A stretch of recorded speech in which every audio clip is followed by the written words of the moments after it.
So one of the issues that people, maybe parents and families, have with parent training is we are often putting people through information that they may not find relevant to them.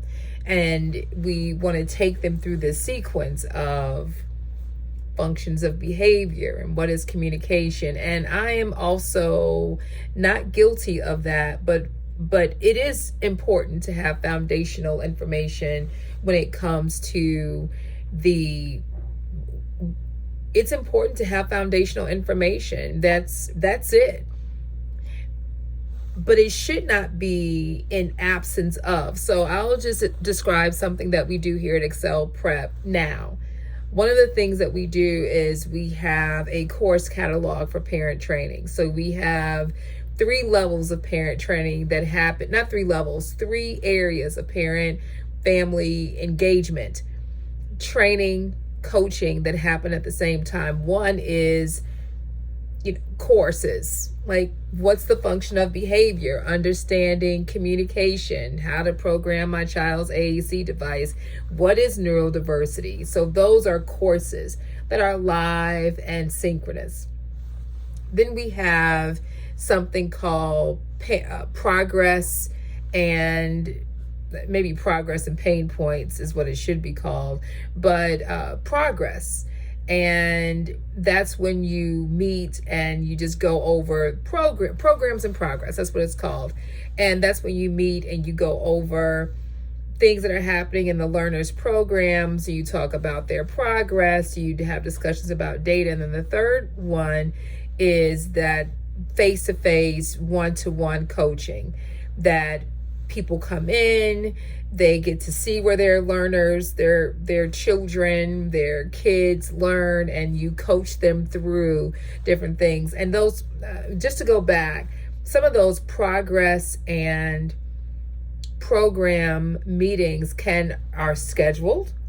And some of them are things, we need to talk to you, this happened today, and let's problem solve together. So those are the 3 areas of meetings that we have with families in terms of engagement here at Excel Prep. But that still leaves people at home on the weekends with their kids, and you're like, how do I do this? And how do I do that? And not everybody's gonna, write down things on their data sheet. And just in talking to a staff member about just some things that I did when my children were young, I think are still very much workable solutions for everybody. And that brings me to workable solutions. Oftentimes in parent and family engagement, the solutions are not necessarily workable. And not having workable solutions that people feel is relevant to them or not relevant to them, that becomes a barrier. Not having workable solutions and not having things that people feel are relevant to them are huge barriers in the implementation of any type of program, even an exercise program, ask me. So I was giving this story about how when my son, who is now 12, was younger, when he would wake up early, and I'm not an early riser, nor do I try to play one on TV. I like to sleep in. But that's, if you could tell by my voice, that has not been something that I've done lately, because we're in this building and growth season, and sometimes that's just what happens, even for the best of people who are in leadership. So he would have this, he would want this snack when he woke up. He would want this breakfast, this actually snack, because it was early. Look, wake up, you want a snack.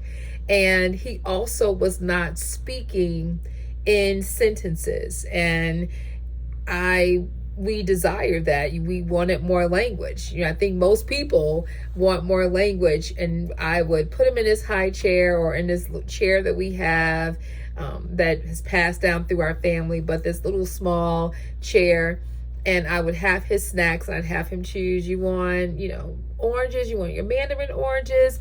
Or do you want banana or strawberries? And he'd choose. And I'm like, okay, we have strawberries. And I would show cards. This is a bicycle. The bicycle is red. This is a cow. This is a horse. This is a this. And I would show them, tell me what this is. Tell me what this is. And I would start to work with him at home. And I think this is relevant for people. You're like, so when did you do this? My workable solution was before I left my home to go to work and before he left to go to school in the morning.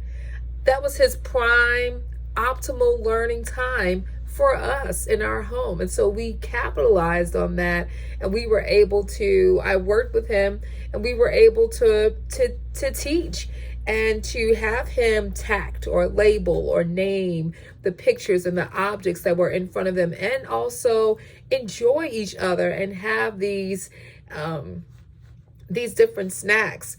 The example that I'm giving is something that I would like to continue to frame in crafting solutions for families in workable spaces and workable solutions. The bathtub is a workable solution. People are reading to their children already at night or going through books. Why read the book verbatim? Put Post-it notes or over those words and just talk about what it is that you see. And the book provides a context. Same character, the actions are going to be aligned with the character, and do the same book. Choose from 1 to 3 books and put those things on repeat. Then transfer who is the leader of the book. You lead as an adult, then you co-lead at some point with the learner, with your child, and then they lead. And these are things that are workable solutions. So I've given 2 so far. So one was early in the morning, before any of us would leave our home, before we looked our public best. We were inside our house and we were working and naming items. The second one is being able to use the same 1 of 3 books, constant language, continuous characters, constant actions, and you're focused on being able to tell a story and then expand that story. And the third one is bath time. Bath time is a wonderful workable solution because you have objects that you can put in the bath. You have things that you can talk about. So, the duck says quack. That's an introverbal. The duck says quack. What does the duck say? The cow says moo. And you continue to work on, if you're doing animals, you theme it out. So should we put animals in the tub today? Or should we put in fruit in the tub today? Like these, those plastic things. Ooh, look at the strawberry. You squeeze the strawberry, make the strawberry fun because you're fun. And the color of the strawberry is red. The color of the grapes is purple or green. Or what color are these grapes? What color is the apple? And so you start to provide it's language. It's an opportunity for language. It's an opportunity for engagement. It's an opportunity for vocabulary building.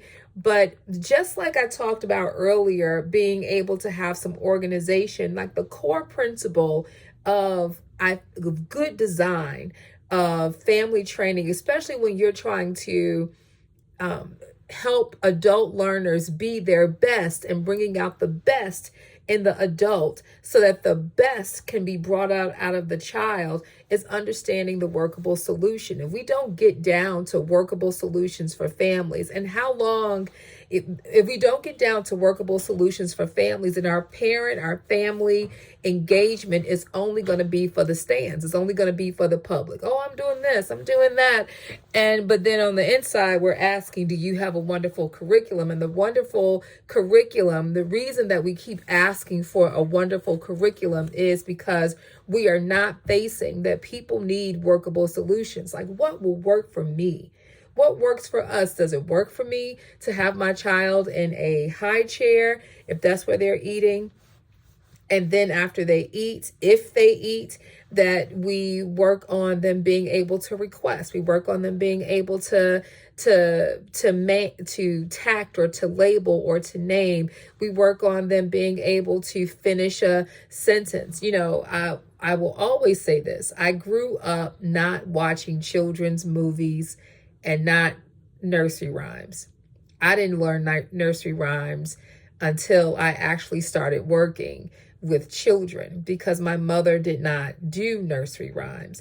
But introverbals can be almost anything. If a person can sing happy birthday to you, that is a sentence completion or close, CLOZE sentence. If a person can, do the song by 50 Cent, Go Shorty, It's Your, and the kid says birthday, same thing. And so you want to be able to have workable solutions that provide people with the variances and the variations that are home to them. And so I remember doing a session at a home. And this woman, I remember her fondly. He was the youngest of maybe 8 kids, and he had autism, and she was a homeschooler, and my idol, because she made her own soap. And yep, I do too, but that's a story for another time. And so she was we wanted him to name all the animals, but she made him at every lunch. All the kids would gather, the young kids and the older kids, and they would have lunch together. And she would make these big lunches, right? And homemade biscuits and everything. I was like, oh, I want one, but I can't. And she would have him, they said grace together. And he would clasp his hands, and he would do his best to continue and say grace with his mother and his father and his siblings. And you pause at that, because what are the skills that we were trying to teach that this family required during this time? He was seated. His body was in the motor action that the activity required, seated and clasped hands. And then he was also repeating, and he was talking, and he was saying grace in rhythm. And they had created this solution. Here we come in saying, we want to work on these things. And she agreed to it. She agreed that these are things that they should work on. But she discounted what they were doing that was great. And because she discounted it, we didn't know it. And because we didn't know it, we would have to find it. But you would only find it if you were looking for it. And the workable solution was not to create parent training and skills outside of what they were doing. It was called go into what they were doing and expand and build out. So it's really important, if we are talking about parent training, we're talking about family engagement, and you may or may not like the word parent training, but there is an education and training component to the whole of coaching. You can't have great coaching if you are in absence of education and training. And it's reciprocal, because what I just described was my also observing, learning, and being trained on the family by the family, and being not humble enough, not obedient enough, but doing the work of what it means to be a clinician, and being astute enough to be able to say, this is what they were doing, and how can I partner with them and influence the best of what they are doing and expand the skills out. So workable solutions are important for everyone, and workable solutions are necessary when we think about parent training. So when we parent train, provide recommendations in absence of workable solutions for the family, we will always be amiss. So we got to learn people. We have to sit back and understand them. We have to listen with our eyes, and we have to be heavily engaged in being astute enough to understand what is it that we are really after, and also understand that many families sign up for things because this is a blur for them. This This is an interrupted blur. They wanted to have these kids walk along this earth and not necessarily need interventionists, practitioners, or therapy or diagnosis. They could do without us. But now that we are all together, our goal is to team together. And so some of them will sign up and say, sure, yes, I want to work on those things. Yes, I want to work on those things. And they do. And in order for them to really activate it, we have got to create workable solutions that will work for the adults in the lives of children. Because in order for this to be successful for everyone involved, we're going to have to think better, listen better, and be heavily engaged so that, here's a plug, happy, relaxed adults can be a real thing. So these happy, relaxed, engaged learners can be actualized.